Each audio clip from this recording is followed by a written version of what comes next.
reka kapal, saya perlu mengeluarkan idea-idea kreatif supaya dapat memuaskan hati pelanggan.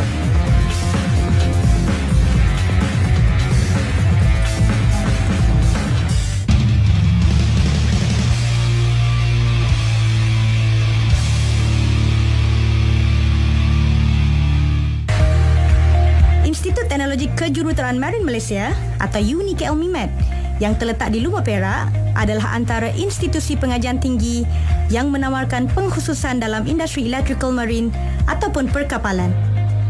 Ini antara cabang kejuruteraan yang mempunyai prospek cerah dan mendapat permintaan tinggi daripada industri. Universiti Kuala Lumpur secara umum selari hasrat negara untuk melahirkan graduan TVET yang berkualiti. Negara mensasarkan penjanaan tenaga kerja berkemahiran tinggi di dalam industri marine, terutamanya pembinaan dan baik pulih kapal. Program yang ditawarkan UNIKL MIMAT memang terbuka untuk lepasan SPM, lepasan diploma dan juga lepasan undergraduate. Maklum balas pihak industri adalah positif mengenai graduan MIMAT yang telah dihasilkan, dan untuk makluman UNIKL MIMAT telah menghasilkan lebih kurang 4,000 graduan sejak penubuhan UNIKL ini sendiri, UNIKL MIMAT ini. Kemahiran pelajar yang selari dengan kehendak industri, terutamanya dari segi kompetensi pelajar itu sendiri, yang mana aspek praktikal seperti kimpalan, aspek piping ataupun kerja-kerja perpaipan, troubleshooting dan juga technical report writing telah menerima feedback positif dari pihak industri. Industri marin mencakupi skop yang sangat luas. Ini termasuk jenis-jenis kapal, rekaan platform luar pesisir, pembinaan, operasi, penyelenggaraan, pengeluaran alatan perkapalan dan juga alat ganti. Pelajar didedahkan asas lukisan mereka bentuk dan perkara kompleks yang perlu ada untuk membina sesebuah kapal. Untuk menjadi seorang pelajar di Universiti Kuala Lumpur dan mengambil jurusan dalam diploma teknologi kejuruteraan reka bentuk kapal, seorang pelajar itu seharusnya memiliki cita-cita yang tinggi, berminat dan rajin berusaha. Seorang pelajar itu harus memiliki kemahiran ataupun ilmu dari segi teori, yang mana dia orang akan belajar macam mana untuk mereka bentuk kapal dari asal. Bila mana mereka bentuk itu selesai, mereka harus menganalisa dari segi stability, performance kapal tersebut. Secara umum, kita akan memberi perhatian pada setiap pelajar kita, yang mana pelajar akan di-assess ataupun akan dinilai melalui secara ujian bertulis, kemahiran melakukan kerja-kerja amali, dan juga untuk menjadikan mereka seorang pelajar yang mampu berkomunikasi. Kita juga ada penilaian berbentuk presentation.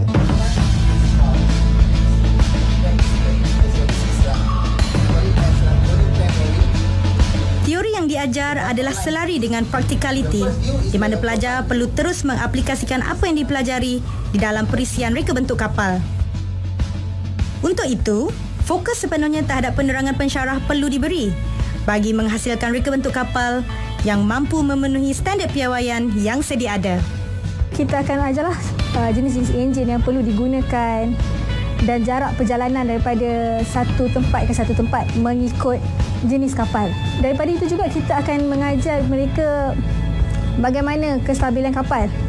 Jika kita letak petai sebelah kiri, kena tak letak barang lagi sebelah kanan. Untuk kita balancekan kiri dan kanan kapal itulah. Secara praktikal, kita akan lukis di dalam komputer menggunakan software, dan kemudian selain itu kita akan analisis lah. Selepas kita siap lukis, kita analisis secara simulation mengikut keadaan laut sekarang. Biasanya kita akan ikut di sekitar Malaysia lah. Biasanya penilaian untuk semua ujian ataupun praktikal yang kita buat adalah berasaskan daripada result yang mereka dapat. Yang kita buat lukisan, kita dapat lukisan adakah sama dengan yang realiti, ataupun dia punya analisis dengan realiti kita sesuai atau tidak. Selama 6 semester, pelajar akan mempelajari pelbagai mata pelajaran teras. Antaranya, teknologi kapal, lukisan kejuruteraan, matematik teknikal, CAD, seni bina laut, sistem kejuruteraan marine, rekaan struktur marin dan lain-lain subjek teras dan elektif. Ini bagi memastikan pelajar benar-benar kompeten dengan ilmu marin dan perkapalan. Saya memilih kursus ini kerana saya meminati dalam bidang perkapalan di Malaysia. Saya melihat kepentingan kursus ini untuk melahirkan graduasi yang berjaya dalam bidang perkapalan kerana di industri perkapalan di Malaysia terdapat kekurangan wanita yang mahir di industri perkapalan di Malaysia. Pengalaman saya di Unicat Mimet sepanjang mengikuti program pengajian Diploma in Ship Design, saya belajar cara untuk menyimpal dan melukis plan kapal secara terperinci.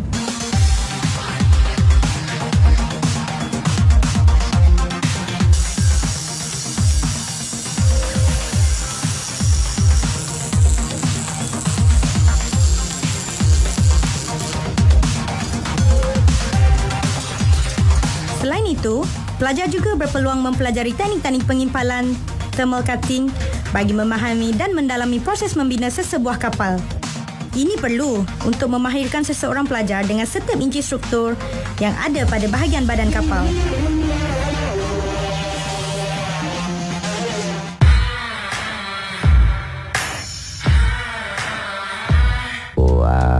Bendingkan dia benda tu, dari pelik keping-pelik tu kita kena bendingkan supaya jadi bentuk frame kapal tu lah kan.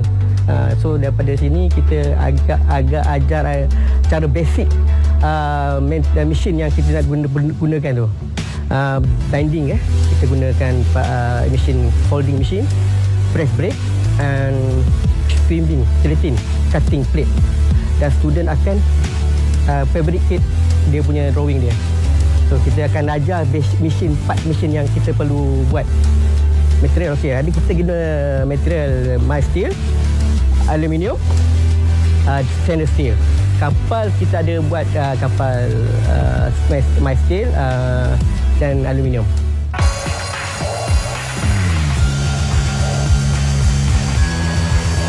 Kursus ini menyediakan pelajar dengan pemahaman jitu berkenaan prinsip utama pembinaan bot dan kapal, aktiviti penjadualan dan pelan kejuruteraan, memahami rasional penggabungan reka bentuk kerangka kapal moden dan kecekapan limbungan kapal.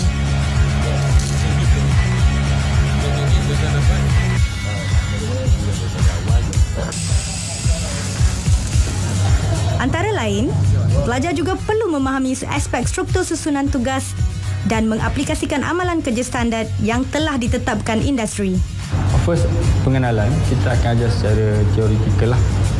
Selepas teoretikal, pelajar akan dibawa ke bay masing-masing untuk perform, untuk menjalankan aktiviti timpalan. Selepas itu, hasil daripada timpalan itu kita akan gunakan untuk menjalankan pemeriksaan sendiri berdasarkan standard industri yang diguna pakai semasa inilah. Daripada situ dia akan tahulah sama ada kimpalan ini berkualiti ataupun sebaliknya. Okey, weight gauge kita gunakan untuk penentuan saiz kimpalan lah. Sama ada memenuhi kriteria yang diluluskan atau sebaliknya. Saya melihat industri maritim di Malaysia ni menyediakan peluang yang amat besar untuk tenaga muda melibatkan diri. So dengan adanya HiTVET ni, dia mengajar tentang kemahiran kapal untuk diaplikasikan mengikut kemahuan industri semasa. Tahap penerimaan ini cukup bagus. Saya rasa dalam 80% lah ke atas.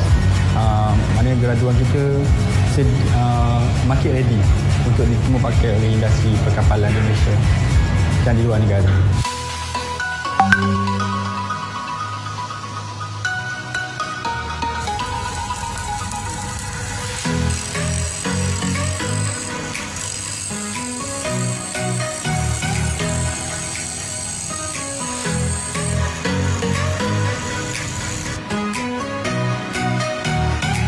Sebelum untuk membuat kapal, kami perlu belajar dan faham tentang lukisan dan selepas itu kami akan ke rangka untuk pembinaan kapal.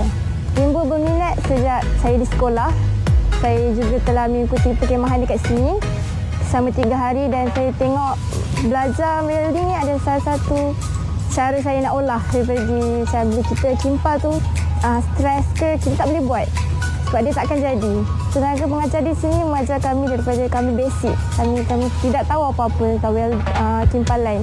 Dia ajar kami dengan penuh bermula basic sekali lah. Ya, dari satu step by step hinggalah saya dan juga rakan-rakan boleh buat welding dengan seperti yalah, seorang profesional lah. Cabaran bagi saya lah sebagai seorang perempuan kadang-kadang agak sukar kerana lelaki yang saya rasa saya terlalu mungkin rendah diri. Jadi untuk saya sebagai seorang perempuan saya rasa kena tonjolkan diri saya dan itulah cabaran saya. Apa yang saya impikan dari sejak sekolah saya dah capai kat sini. Okay, selepas saya habis belajar saya akan teruskan impian saya.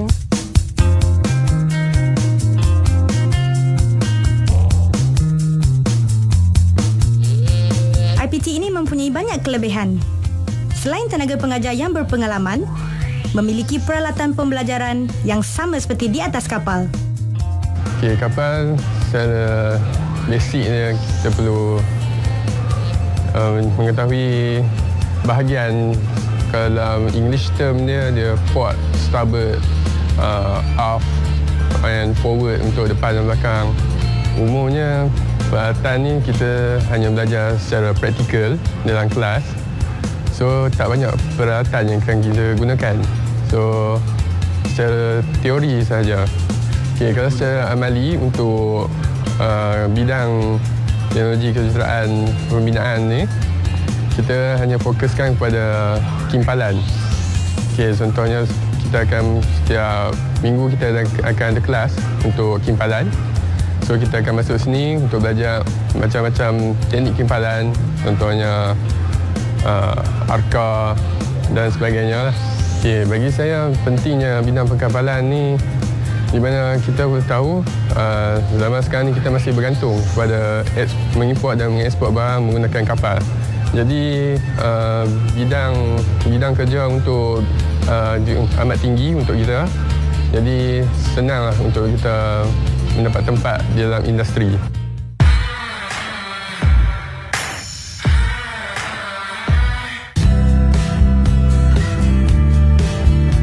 On. So kamu boleh angkat call bila agent side sudah call, dan bila diorang cakap okay start, kamu boleh start test engine. Okay, 2 4 6 8. Okay, and then you back 8 6 4 2 4 6 8 8 6 4 2. Everything is good.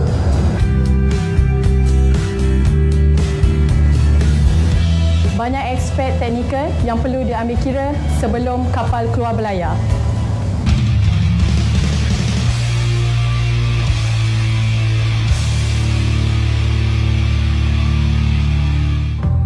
Ranako Education and Training Institute adalah satu lagi IPT yang menawarkan kursus berkaitan marin dan perkapalan. Berpengkalan di Kemaman, Terengganu, antara kursus yang menarik ialah Diploma Pengajian Nautika.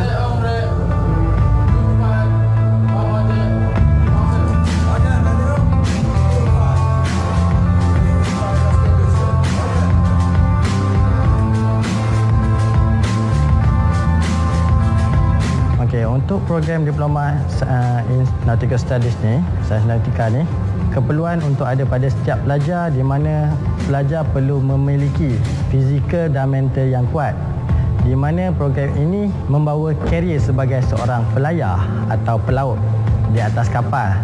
Bagi graduan ataupun alumni Diploma in Nautical Studies, peluang mereka sangat cerah di dalam industri kerana industri kini kian menumpukan para graduan yang memiliki skill dan kemahiran, di mana kita panggil sebagai pekerja berkemahiran.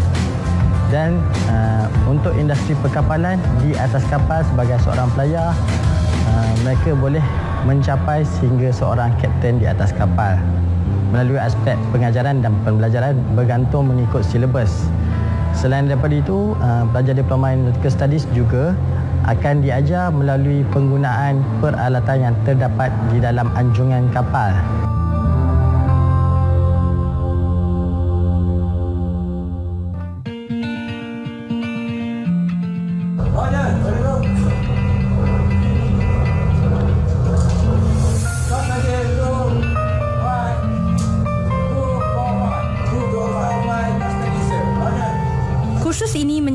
graduan dengan kemahiran dan kompetensi di dalam industri maritim, khususnya sektor pengemudian. Pelajar akan didedahkan dengan kemahiran dan teknik pengemudian serta pelbagai mata pelajaran yang berkaitan.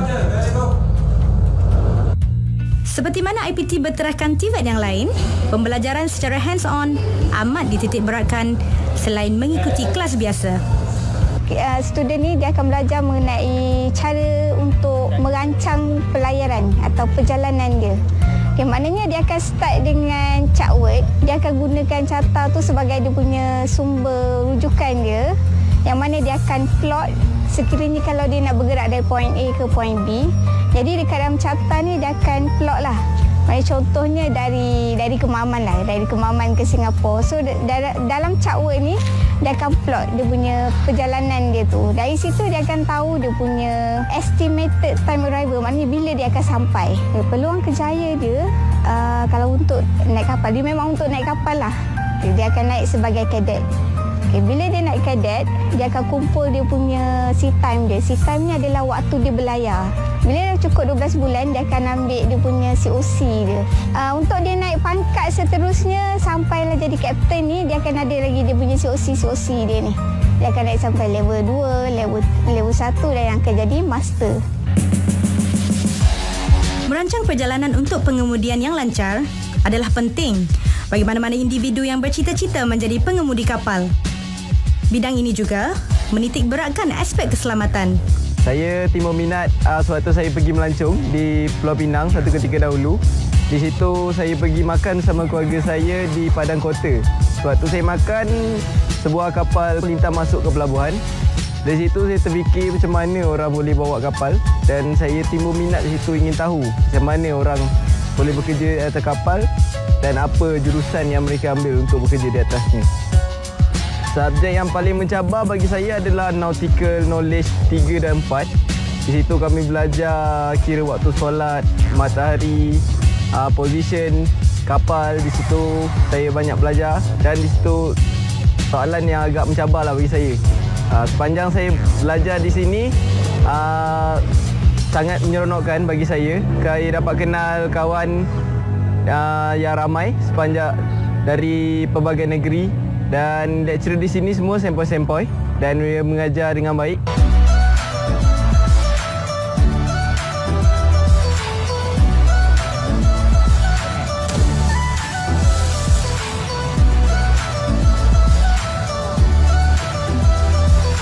Pelajar turut diajar berkenaan keselamatan marin sekiranya berlaku insiden kegagalan fungsi kapal dan melibatkan nyawa penumpang.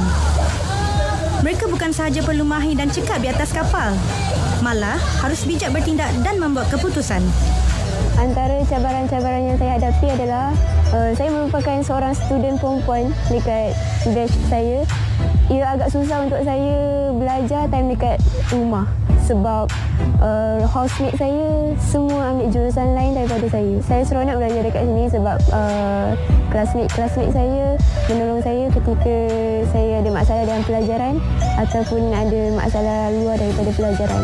Diorang akan sentiasa menolong dan membantu saya. Saya akan kuatkan mental dan fizikal saya, dan saya akan berusaha untuk kerja di atas kapal supaya saya tak give up dan saya nak menunaikan hasrat arwah ayah saya.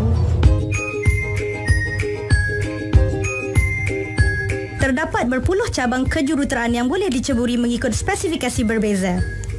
Kini, lebih ramai pelajar berminat memilih kejuruteraan dalam industri marin ataupun perkapalan yang dilihat mampu menjamin kerjaya di masa depan. Penekanan pembelajaran berasaskan praktikal di samping kemudahan pembelajaran yang mirip dengan suasana pekerjaan sebenar di industri, bakal memberi graduan pengalaman yang berbeza untuk digunakan di alam kerjaya kelak.